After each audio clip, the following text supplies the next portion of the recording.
Hi guys, welcome back to Navya Devi Prasad YouTube channel. Please ಯಾರೆಲ್ಲ ನನ್ನ ಪೇಜಿನ subscribe ಮಾಡಲಿಲ್ಲ ದಯವಿಟ್ಟು ಸಬ್ಸ್ಕ್ರೈಬ್ ಮಾಡಿ. ಹೇಳಿ ನೋಡ.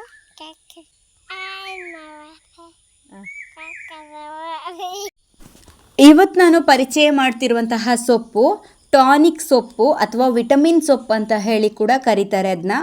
ಇದನ್ನು ಪಲ್ಯ ಅಥವಾ ಸಾಂಬಾರು ಮಾಡ್ಬೋದು. ಬೇಳೆ ಅಂದರೆ ದಾಲ್ ಅಂತ ಹೇಳ್ತೇವಲ್ಲ, ಸೊ ಅದನ್ನು ಹಾಕಿ ನಾವು ಸಾಂಬಾರು ಮಾಡ್ಬೋದು. ನುಗ್ಗೆ ಸೊಪ್ಪು ಸಾಂಬಾರು ಮಾಡ್ತೇವಲ್ಲ, ಸೊ ಹಾಗೆ ಸಾಂಬಾರು ಮಾಡ್ಬೋದು, ಇಲ್ಲಾಂದರೆ ಪಲ್ಯ ಕೂಡ ಮಾಡ್ಬೋದು. ನೋಡೋಣ ಬನ್ನಿ ಈಗ ಆ ಸೊಪ್ಪು ಯಾವುದು ಅಂತ ಹೇಳಿ. ಹೆಚ್ಚಾಗಿದು ಮನೆಯ ಸುತ್ತಮುತ್ತ ಇರ್ತದೆ ಸೊಪ್ಪು. ಅದನ್ನು ಯಾವ ರೀತಿ ಕಿತ್ತು ತೆಗೆಯೋದು ಅದನ್ನ ಅಂತ ನಾನು ತೋರಿಸಿಕೊಡ್ತೇನೆ ಬನ್ನಿ. ಅದರ ತುದಿ ಇರ್ತದೆ ನೋಡಿ, ಆ ತುದಿಯನ್ನು ಕಟ್ ಮಾಡುವಂಥದ್ದು. ಅಂದರೆ ಅದು ತುಂಬ ಟೇಸ್ಟಿಯಾಗಿರ್ತದೆ ಮತ್ತು ಅಷ್ಟೊಂದು ಅದರ ಗಂಟೆಲ್ಲ ನಮಗೆ ತಿನ್ನಲಿಕ್ಕೆ ಸಿಗೋದಿಲ್ಲ ತುದಿಯನ್ನು ತೆಗೆದ್ರೆ. ಮತ್ತು ಉಳಿದ ಸೊಪ್ಪು ಕೂಡ ಹಾಕ್ಬೋದು, ಆದರೆ ಹೆಚ್ಚಾಗಿ ಅದರ ತುದಿಯನ್ನು ಹಾಕ್ತಾರೆ. ನಮ್ಮ ಮನೆಯ ಪಕ್ಕ ಸುತ್ತಮುತ್ತಲೂ ಈ ಥರ ಸೊಪ್ಪು ತುಂಬ ಜಾಸ್ತಿ ಇದೆ. ಸೊ ಹಾಗಾಗಿ ನನಗೆ ತುಂಬ ಸಿಕ್ಕಿತ್ತು ಪಲ್ಯ ಮಾಡಲಿಕ್ಕೆ. ಎಲ್ಲ ಕೂಡ ತುದಿ ತಗೊಂಡು ಬಂದೆ ನಾನು. ತುದಿ ಮಾತ್ರ ಅಲ್ಲ, ಸ್ವಲ್ಪ ಸೊಪ್ಪಿನ ಸೈಡ್ ಕೂಡ ತಗೊಂಡು ಬಂದೆ ಅದರದ್ದು. ನನಗಿಷ್ಟು ಸೊಪ್ಪು ಸಿಕ್ಕಿತ್ತು, ಇನ್ನೂ ಅದರ ತುದಿಯನ್ನು ಇಲ್ಲೇ ಬಂದು ತೆಗಿಯೋಣ ಅಂತ ಹೇಳಿ ನಾನು ತಗೊಂಡು ಬರುವಾಗಲೇ ಅದನ್ನ ವಾಶ್ ಮಾಡ್ಕೊಂಡು ಬಂದೆ ತುಂಬ ಚೆನ್ನಾಗಿ. ಇನ್ನೊಂದು ಸರಿ ಕೂಡ ವಾಶ್ ಮಾಡಬೇಕು ಅದನ್ನು. ಸೊ ನನಗಿಷ್ಟು ಸೊಪ್ಪು ಸಿಕ್ಕಿದೆ. ಅದನ್ನು ಕಟ್ ಮಾಡುವಾಗ ಕೂಡ ತುಂಬ ಸಣ್ಣವಾಗಿ ಕಟ್ ಮಾಡಬೇಕು, ಇಲ್ಲಾಂದರೆ ಅಷ್ಟು ಚೆನ್ನಾಗಾಗೋದಿಲ್ಲ ತಿನ್ನಲಿಕ್ಕೆ. ನಾವು ಹರಿವೆ ಸೊಪ್ಪೆಲ್ಲ ಕಟ್ ಮಾಡ್ತೇವೆ ನೋಡಿ, ಸೊ ಹಾಗೆ ಕಟ್ ಮಾಡಿದರೆ ಸಾಕು. ಅಂದರೆ ಸ್ವಲ್ಪ ಅದನ್ನು ನೋಡ್ಕೊಳ್ಬೇಕು, ಏನಾದರೂ ಹುಳ ಏನಾದರೂ ಇದೆಯಾ ಅಂತ. ಆ ಥರ ಎಲ್ಲ ನೋಡಿ ಚೆಂದ ಮಾಡಿ ತೊಳೆದು ಬಂದು ಕಟ್ ಮಾಡಬೇಕು.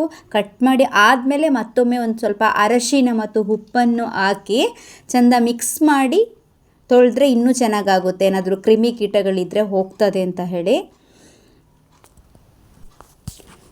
ಕಟ್ ಮಾಡುವಾಗ ಸ್ವಲ್ಪ ಲೇಟ್ ಆಗ್ತದೆ, ಯಾಕೆಂತ ಹೇಳಿದ್ರೆ ಎಲ್ಲ ಪೂರ್ತಿಯಾಗಿ ಎಲೆಯನ್ನು ನೋಡ್ತಾ ಹೋಗಬೇಕಲ್ಲ, ಹಾಗೆ ಸ್ವಲ್ಪ ತಡವಾಗ್ತದೆ.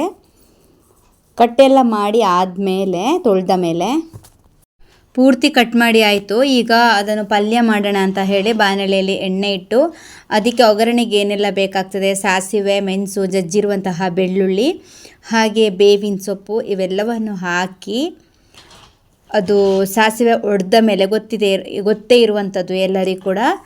ಸೊ ಹಾಗೆ ಮೊದಲೇ ನಾನು ನೀರುಳ್ಳಿ, ಟೊಮೆಟೊ ಕಟ್ ಮಾಡಿ ಇಟ್ಕೊಂಡಿದ್ದೆ. ಸೊ ಅದನ್ನು ಕೂಡ ಫ್ರೈ ಮಾಡಲಿಕ್ಕೆ ಅದಕ್ಕೆ ಹಾಕಿರುವಂಥದ್ದು. ಸೊ ಅದನ್ನು ಕೂಡ ನಾವು ತುಂಬ ಚೆನ್ನಾಗಿ ಫ್ರೈ ಮಾಡಬೇಕು, ಅಂದರೆ ಅದು ಸ್ಮ್ಯಾಶ್ ಆಗೋ ಥರ ಆಗಬೇಕು, ಚೆಂದ ರಸ ಎಲ್ಲ ಬಿಡಬೇಕು ಅದರದ್ದು. ಪೂರ್ತಿಯಾಗಿ ಕಟ್ ಮಾಡಿ ಆದಮೇಲೆ ಇಷ್ಟು ಸೊಪ್ಪು ಸಿಕ್ಕಿದೆ ನೋಡಿ, ಟೋಟಲಿಯಾಗಿ ಇಷ್ಟು ಸೊಪ್ಪಾಯಿತು. ತುಂಬ ಇದೆ ಪಲ್ಯ. ಎಲ್ರಿಗೂ ಬರ್ಬೋದು, ಒಂದು 5-6 ಜನ ಇದ್ದರೂ ಕೂಡ ಈ ಪಲ್ಯದಲ್ಲಿ ಮೇಂಟೈನ್ ಮಾಡ್ಬೋದು. ಸೊ ಟೊಮೆಟೊ ನೀರುಳ್ಳಿ ಎಲ್ಲ ಹಾಕ್ತೇವೆ. ಸೊ ಇದು ಬೆಂದಾದಮೇಲೆ ಸ್ವಲ್ಪ ಕಡಿಮೆ ಆಗ್ತದೆ, ಆದರೂ ಪರವಾಗಿಲ್ಲ. ಓಕೆ, ಈಗ ಅಲ್ಲಿ ಸ್ಮ್ಯಾಶ್ ಆಗಲಿಕ್ಕೆ ಇಟ್ಟಿದ್ದೆ ನಾನು ಟೊಮೆಟೊ, ನೀರುಳ್ಳಿ, ಕಾಯಿ ಮೆಣಸು. ಸೊ ಅದಕ್ಕೆ ಈ ಸೊಪ್ಪನ್ನು ಆ್ಯಡ್ ಮಾಡಿದೆ. ಸೊಪ್ಪನ್ನು ಆ್ಯಡ್ ಮಾಡಿ ಆದಮೇಲೆ ಅದು ಸ್ವಲ್ಪ ಹೊತ್ತು ಅದರಲ್ಲಿ ಆಯಿಲ್ ಇದೆಯಲ್ಲ, ಸೊ ಅದರಲ್ಲೇ ಬೇಯಬೇಕಾಗ್ತದೆ. ಅದಕ್ಕೆ ಒಂದು ಸ್ವಲ್ಪ ರುಚಿಗೆ ತಕ್ಕಷ್ಟು ಉಪ್ಪು, ಹಾಗೆ ಒಂದು ಸ್ವಲ್ಪ ಅರಶಿನ ಹಾಕಿ ಅದನ್ನ ಚೆಂದ ಫ್ರೈ ಮಾಡಬೇಕು. ಆಮೇಲೆ ಅದಕ್ಕೆ ಒಂಚೂರು ಹೊತ್ತಾದಮೇಲೆ ನೀರನ್ನು ಹಾಕಬೇಕಾಗ್ತದೆ. ನೀರನ್ನು ಹಾಕಿ ಆದಮೇಲೆ ಒಂದು ಸ್ವಲ್ಪ ಹೊತ್ತು ಬೇಯಲಿಕ್ಕೆ ಬಿಡಬೇಕು ಅದಕ್ಕೆ. ಆಮೇಲೆ ಅದಕ್ಕೆ ಯಾವುದು ಖಾರದ ಪುಡಿ ಬೇಕು ಅದನ್ನು ನಾವು ಹಾಕುವಂಥದ್ದು. ಅದನ್ನು ಬೇಯಲಿಕ್ಕೆ ಬಿಡುವಾಗ ಅದಕ್ಕೆ ನಾವು ಮುಚ್ಚಿಡಬೇಕಾಗ್ತದೆ. ಮುಚ್ಚಿಡಲಿಲ್ಲ ಅಂತ ಹೇಳಿದರೆ ಅದರಲ್ಲಿರೋ ನೀರೆಲ್ಲ ಆವಿಯಾಗಿ ಹೋಗ್ತದೆ, ಆಮೇಲೆ ಅದು ತಳ ಹಿಡಿತದೆ. ಸೊ ಹಾಗೆ ಅದಕ್ಕೆ ನಮಗೆ ಬೇಕು ಅಂತ ಇದ್ದರೆ ಬೆಂದೆಲ್ಲ ಆದಮೇಲೆ ತೆಂಗಿನ ತುರಿಯನ್ನು ಕೂಡ ಸೇರಿಸ್ಬೋದು. ಓಕೆ, ಇವತ್ತಿಗೆ ಈ ವಿಡಿಯೋನ ಇಲ್ಲಿಗೆ ಎಂಡ್ ಮಾಡ್ತಾ ಇದ್ದೀನಿ. ಮುಂದಿನ ವಿಡಿಯೋದಲ್ಲಿ ಮತ್ತೆ ಸಿಗೋಣ. ಅಲ್ಲಿವರೆಗೂ ಬಾಯ್ ಬಾಯ್.